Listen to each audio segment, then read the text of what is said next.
Hi, let's talk about audience engagement.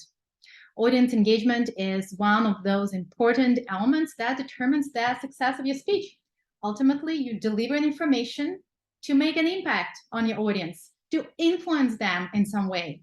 And if you don't engage them, then probably you did not reach your purpose. I prepared an infographic I want to share with you that contains all the tips and techniques in one space about effective ways to engage your listeners.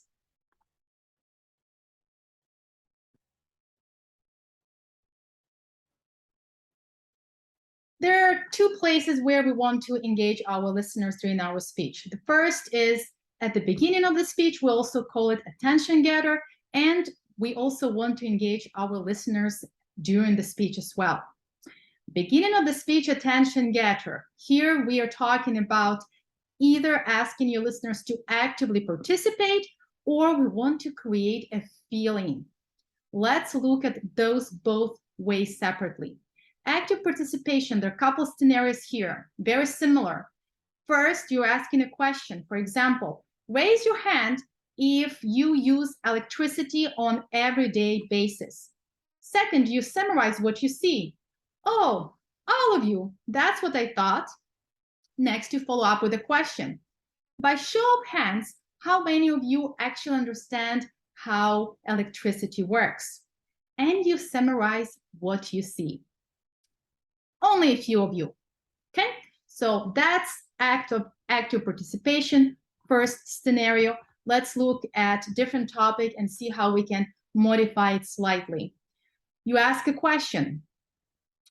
Raise your hand if you've ever had a dream where you realize you're dreaming, actually a lucid dream. You summarize what you see. Just 2 hands. Follow up with a question. Raise your hand if you occasionally have nightmares. Summarize what you see. Much bigger population, almost all of you.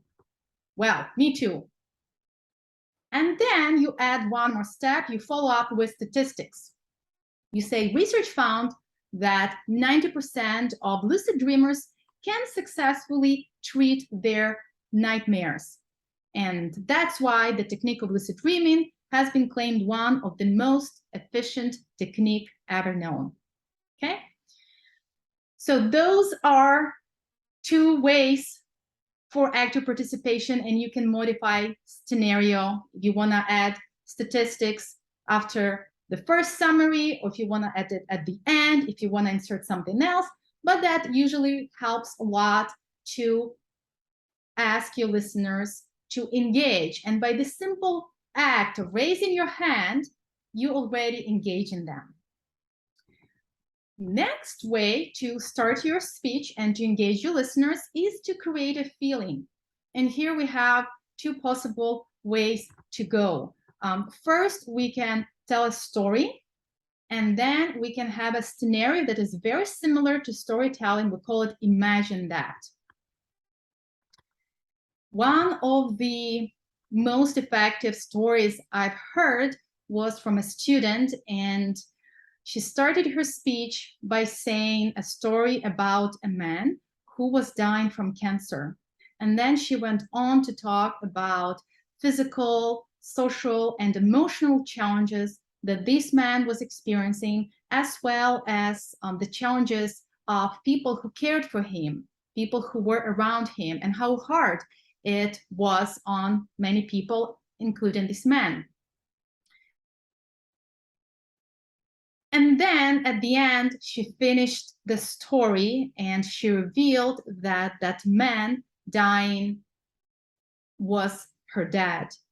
And her topic was about innovative cancer treatments. So she concluded by saying, had her dad had cancer treatments more innovative available when he was still alive, he might have seen her graduate in college.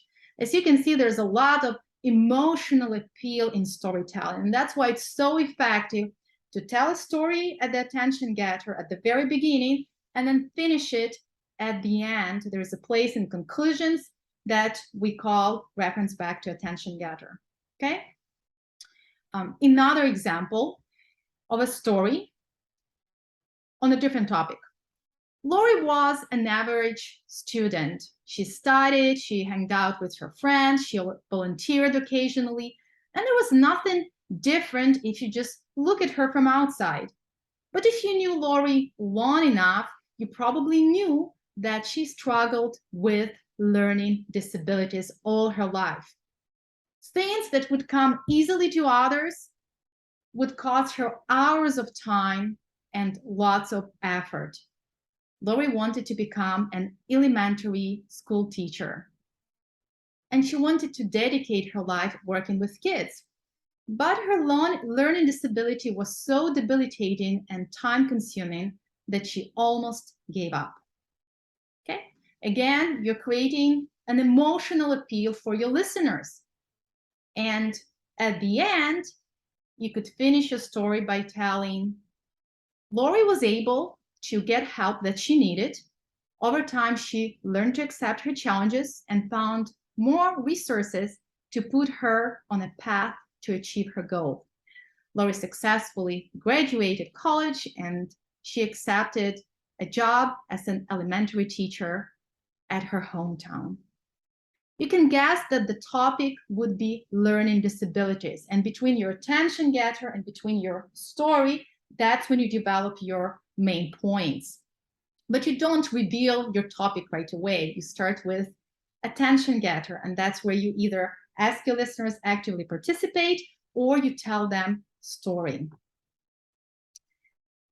Another scenario possible for creating a feeling would be what I call imagine that.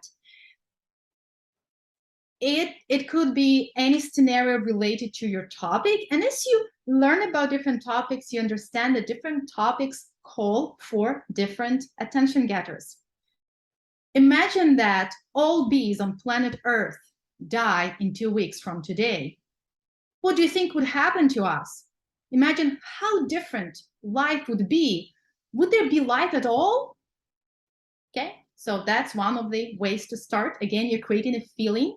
Maybe you're talking about the importance of bee or creating the pollination gardens. Or imagine that scenario. Imagine that you step outside your car and you breathe in full lungs of fresh mountain air. You finally arrived at Rocky Mountains. And maybe you're going ahead and talking about the importance of Rocky Mountains, or maybe you're talking about breathing, okay?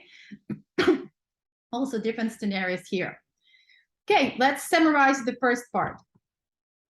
Beginning of the speech, attention getter, active participation, asking audience direct questions, summarizing what we see, following up, summarizing what we see, if we need to insert statistics, and another one, creating a feeling by telling a story and then finishing a story at the end, or a scenario, imagine that. Those are good ways to start and kind of finish the speech. Let's look at audience engagement during the speech. First, keep your eye contact. You don't have to memorize your speech, and there will be parts where you'll have to read from your note cards, and there will be times when you have to glance. I have my index cards here. When you have to glance at your index cards to make sure that you're on track. But you need to find a balance between looking at your cards and looking at your audience. If you don't look at your audience enough, they assume you don't care. Next, ask questions. Different types of questions during the speech. Could be something like, give me a nod if you agree, right? You're talking about topic, give me a nod if you agree. Or transition in between main points during the speech. That's a good place as well. Well, now when you know about NASA Hubble telescope, let's talk about their newest telescope, James Webb. Would you like to take a look into this new telescope? I know I would. Okay, so little interaction, engagement with your listeners. Another example, back to the Lori's story. you're trying to finish the speech and you're transitioning towards the end and you're saying, by now you probably wonder what happened to Lori. Okay, so that's a question. It's a rhetorical question. It does not require an answer. Next, humor. Use humor. If you are a fun person, or if you're trying to learn to be more easygoing, more fun, use humor. Self-deprecating humor, punchlines always work well, and shake up your listeners a little bit. And lastly, physical and vocal delivery. There's a separate video about elements and tips to do your physical and vocal delivery well. And that's a whole separate category that deserves attention. That's why it's a separate video. So use any tips from that video to engage your listeners. Thank you so much. I hope you found it helpful.